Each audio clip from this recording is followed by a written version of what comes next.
প্রথমেই চোখ রাখবো কলকাতার দিকে। নিচের প্রশ্নপত্র ফাঁসের প্রতিবাদে ধর্মতলায় বাম ছাত্র যুবকদের মিছিলের শেষে সাংবাদিকদের ওপর হামলার অভিযোগ। ঘটনায় কলকাতার পুলিশ 16 জনকে গ্রেফতার করেছে। সিসিটিভি ফুটেজ ও ভিডিও দেখে অভিযুক্তদের চিহ্নিত করে ঘটনার পুনর্নির্মাণ করার জন্য সোমবার ধর্মতলায় সেই জায়গায় নিয়ে এসে কলকাতা পুলিশের একটি বিশেষ দল। সাংবাদিকদের ওপর হামলার ঘটনায় ক্ষোভ ছড়িয়েছে বিভিন্ন মহলে। ঘটনার পিছনে থাকার কারণ ও জড়িতদের ভূমিকা খতিয়ে দেখছে পুলিশ।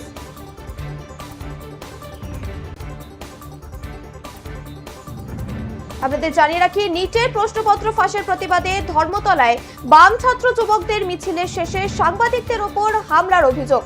ঘটনায় কলকাতার পুলিশ 16 জনকে গ্রেফতার করেছে। সিসিটিভি ফুটেজ ও ভিডিও দেখে অভিযুক্তদের চিহ্নিত করে ঘটনার পুনর্নির্মাণ করার জন্য সোমবার ধর্মতলার সেই স্থানে নিয়ে আসে কলকাতা পুলিশের একটি বিশেষ দল। সাংবাদিকদের ওপর হামলার ঘটনায় ক্ষোভ ছড়িয়েছে বিভিন্ন মহলে। ঘটনার পিছনে থাকার কারণ ও জড়িতদের ভূমিকা খতিয়ে দেখছে পুলিশ।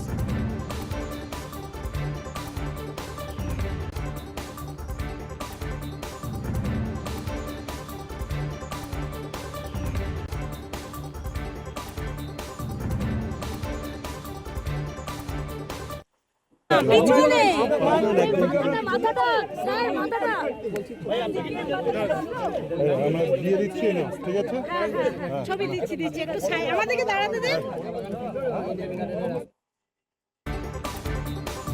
আপনাদের জানিয়ে রাখি, নিটের প্রশ্নপত্র ফাঁসের প্রতিবাদে ধর্মতলায় বাম ছাত্র যুবকদের মিছিলের শেষে সাংবাদিকদের ওপর হামলার অভিযোগ।